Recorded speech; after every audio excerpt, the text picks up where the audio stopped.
pakyas, dagan sipyat. Kining akong kinabuhi murag itibdas. Daghang kasakit, daghang kasaypanan. Usahay kapoy na wala na'y kasiguruhan. Basta bawal lame, mao'y ginapangita. Kining kalibutan sigig panintal. Isaragani ka, yes, masipyat na pud. Unsaraman ko nga nung pirme mapildi.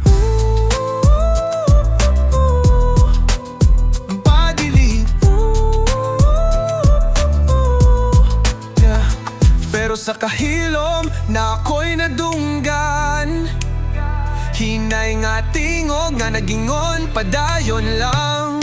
Maong pagmata, hinulman raning kinabuhi. Dili abusaran, kundili ampingan. Okay ra masipyat pero ayaw undangi ang pagtuon.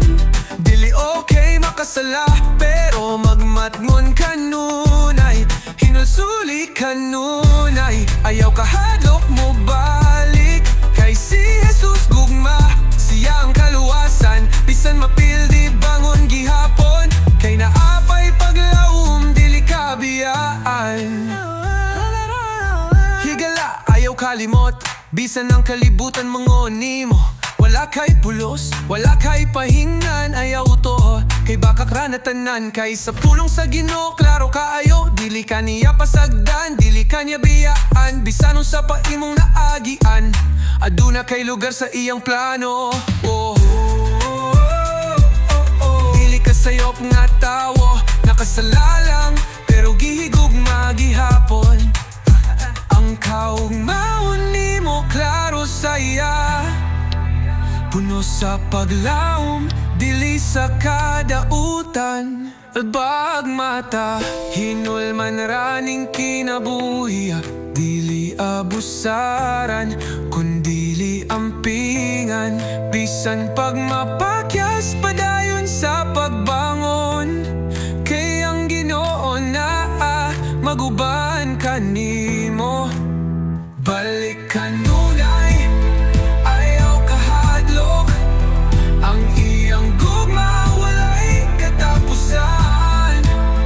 Unsaraman ko, gihigumang kanilo. Ana ay paglaom kaniyan.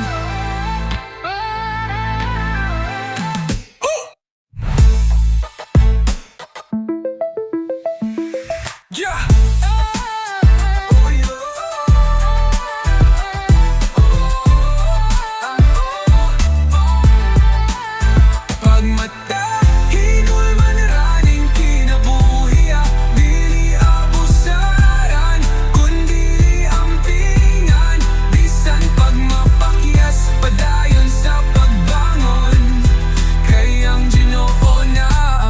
Maguban kanimo, balik kanunay, ayaw kahadlok.